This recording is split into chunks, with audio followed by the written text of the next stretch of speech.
Hey guys, so I'm going through some stuff through my house, and I've got a few different junk drawers, um, and I found two letters from my narcissistic mother that were sent probably, I would say, a year and a half,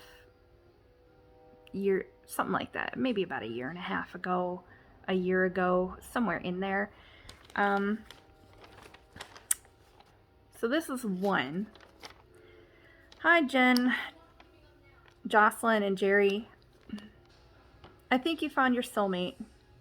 He's a lot better man than Wes. Wes is my ex-husband. I think it's time to bury the hatchet. I miss you guys. Jocelyn should be able to know her grandmother who loves her very deeply. Are you guys okay? Please don't get the virus. This man Andy 2 doors down from me was smoking, started a fire, and it was a big one. He's in the burn unit in Rochester. I hope he's okay. I was hollering out the window, help. It ruined my part of the second floor and first floor. Your father's apartment was gutted from water damage. I spent 9 days in a hotel. The firemen said we were lucky. It was awful. Scary. I really think that the virus is going to be worse. I think we should talk again. I think this is the end for us. It's getting real bad. I love you guys very much and miss you. Mom, please, please be safe, be careful. And then she has a heart with an arrow through it and gave me her number and address.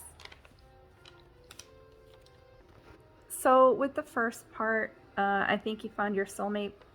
Sweet. I did too. And then she says, he's a lot better man than Wes. So better than my ex-husband. I agree. But the thing is, this is a complete switch, because I think this may be the first, maybe second time that she's had something nice to say about my husband. We are actually celebrating our 3rd year of marriage in about 3 weeks. But we've been together for, as of now, we've been together 9.5 years. She has not liked him ever. She's been just as bad to him as she was to me, or is to me.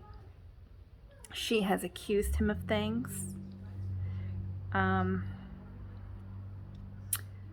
So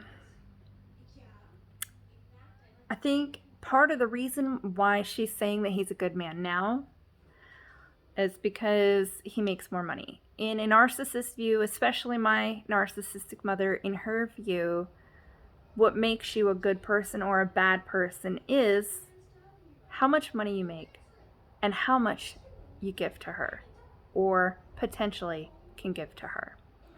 So my husband makes decent money, and she knows this because military's salaries are public. So she knows how much we make, or he makes. And then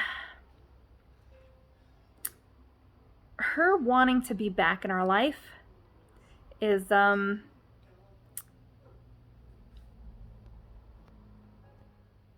don't know how to put it. It's so she wants to be back in our life. And if we let her back in our life, which she thinks is going to happen, all she can think about is what she can potentially get out of us financially, whether we get her stuff or just flat out give her money.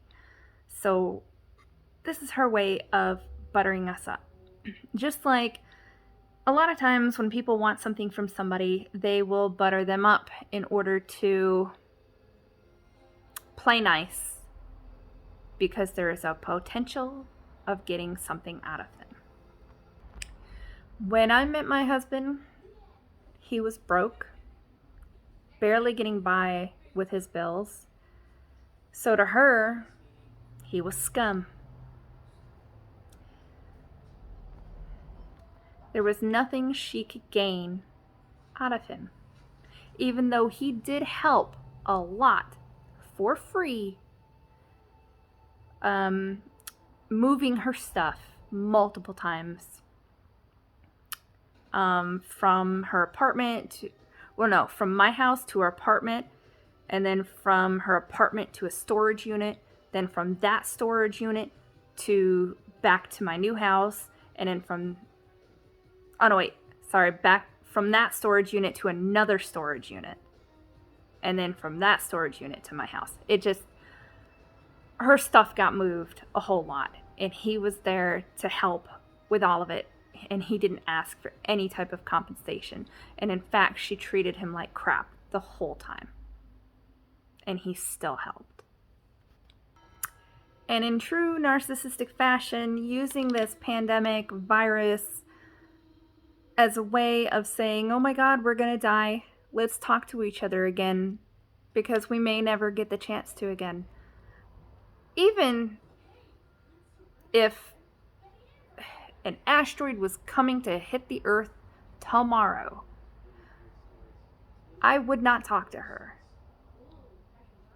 because I do not want to spend what remaining life I have being ridiculed, manipulated, lied about, abused, treated like crap,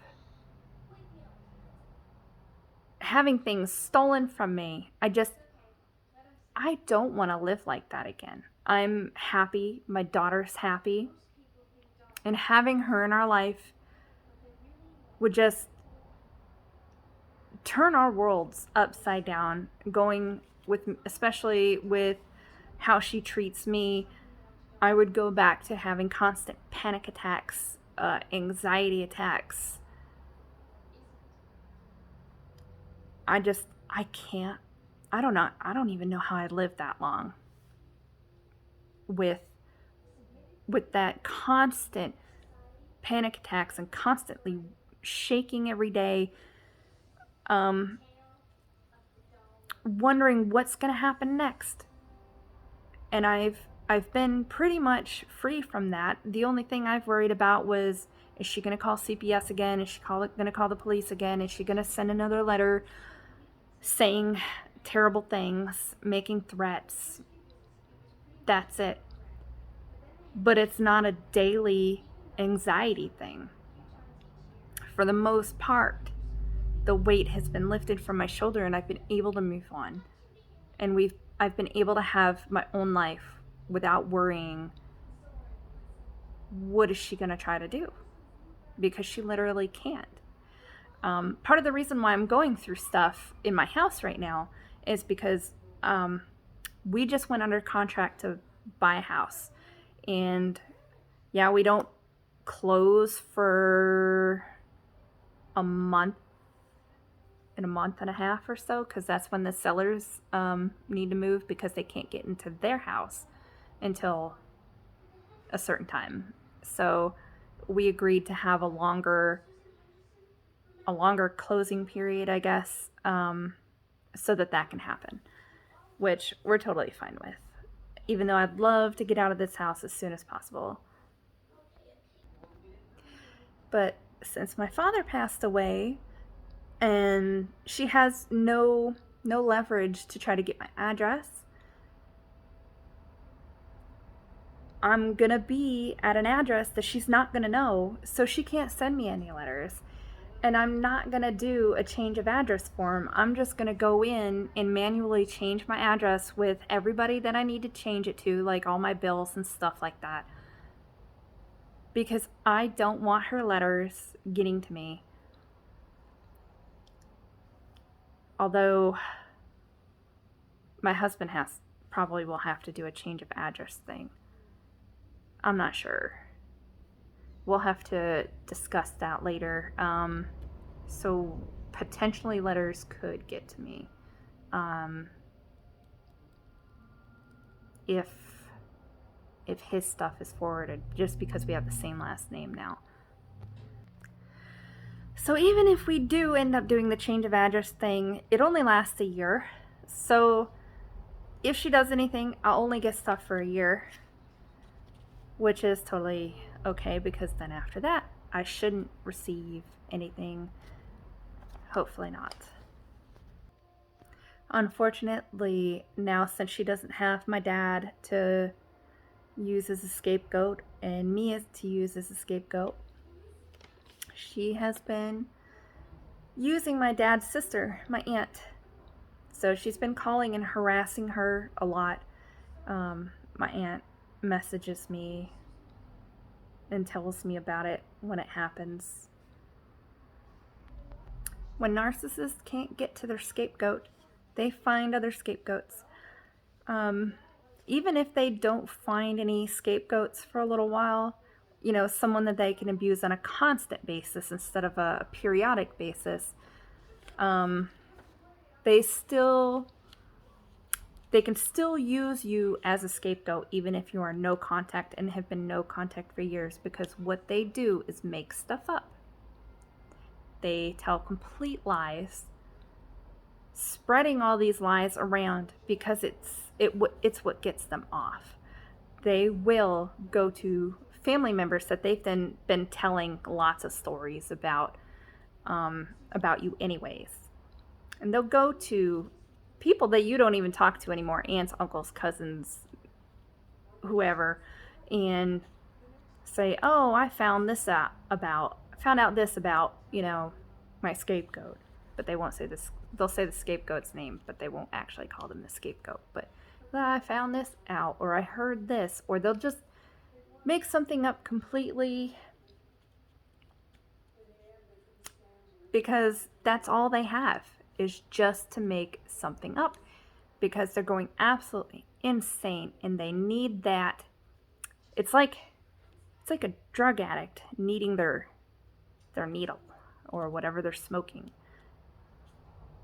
They need that. And so she needs to abuse. And even though you're not around to do it too, she could do it just by simply making stuff up at random and telling everyone about it, because that's what gets them off and makes them happy, even though they're completely miserable. So anyway, this is the second letter. It says, "Dear Jen, J, and J, we better get with it. Our lives are getting shorter and shorter. If the world coming to an end or the virus will get us, I would love to be able to be on speaking terms. I pray you three are all right or safe. I have $400 to get you guys Christmas presents. Does Jocelyn still like clothes from Justice? Does she need anything, or what does she want? I need to know quickly. The mail is very slow because of COVID. Dave, who is my brother, well, half-brother, who is also a narcissist and the golden child, sent me a birthday gift 2 weeks ago, and it didn't get here yet. We can Skype. I don't want to die of a broken heart. I love you guys forever and ever. Please let me know ASAP." Gave me her number and said, "Love, Mom and Grandma," and then drew a little broken heart at the bottom. So again, using this virus as, "Oh my God, we're going to die. Let's talk to each other."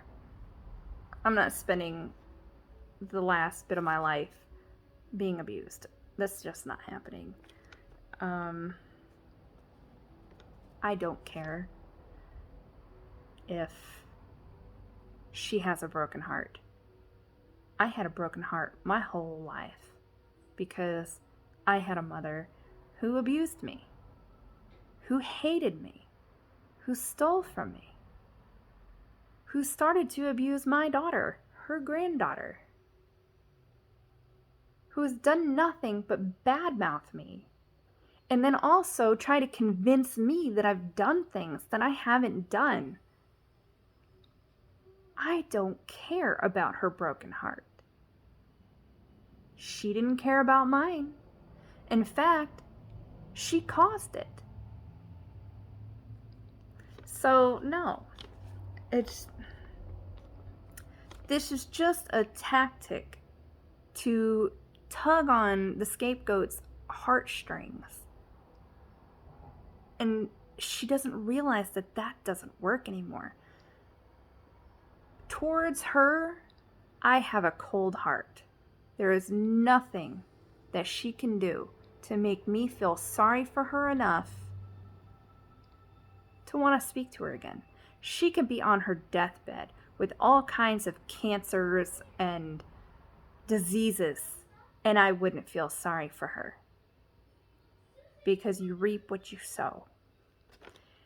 And I'm going to be honest that I'm like, I have thought, all these good people have passed away. But yet she just keeps on living forever. Why is that? It's always the good people who go first. And then the terrible people, they just seem to never go. And I've realized that my narcissistic mother, she's alive, but she's in so much pain. She has a lot of ailments. And I think that is her punishment for how she is and for who she is. So life is her punishment because she's still living through all this pain. So that's just how I look at it. I don't really wish her ill. It's kind of one of those situations where I still want to see her eat, but not at my table. And I don't care to see her eat.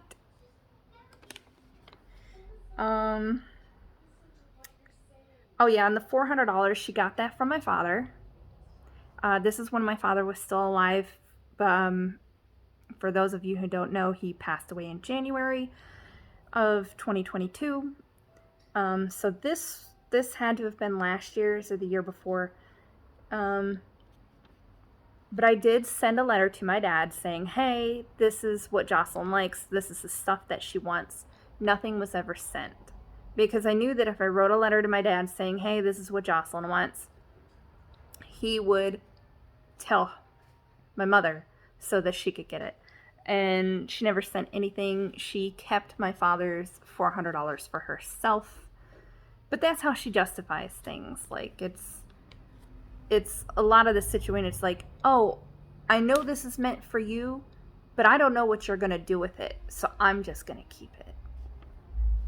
And I could see if I was an alcoholic or a drug addict or I had a gambling habit or some big thing, because you don't want to give money to those people because they're just going to do ill things with that.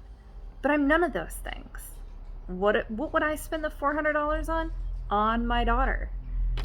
I would probably, if I got the cash, I would probably just put it in her bank account, because I have taken her money and I got her a bank account so that she doesn't have cash sitting in a what do you call it there?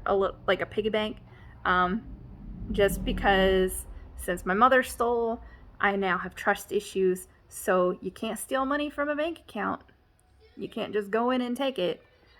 So now my daughter's money is protected. So that's just basically what it is. And I love you guys forever and ever. It's not love. When you abuse someone, you hurt someone, and you do things to intentionally hurt them, like calling the police and CPS. I'm sorry, but when you call CPS and try to destroy people's lives to the point where you are constantly calling CPS to try to get that child ripped out of the home because you're mad that your scapegoat wouldn't give you money that you're not entitled to. You're mad that they wouldn't give you anything. That's not love. What person in their right mind tries to get your child ripped from your home because you're mad that they wouldn't give you any money? It's disgusting and it's sick. No one should have that done to them. But to be honest, these letters are pretty tame compared to her other ones. But I'm going to continue to go through more stuff and everything we own to try to lessen what we have to move. So if I find any other letters or anything, I'll do another video posting them, but I think these might be it. Anyway, so I hope you learned something from these letters, but this one, like I said, these aren't really bad, but it does show you exactly a little bit, I guess, of how they are, just buttering you up to get what they want and trying to manipulate you into getting back in their lives. If a scapegoat is in the hospital dying on their deathbed and they're using that to get back in your life, just remember what remaining days they have, they're going to be treating you badly. Because they don't want to spend the end of their life being not having their scapegoat. They want to get them last punches in before they go. Have a good one, guys.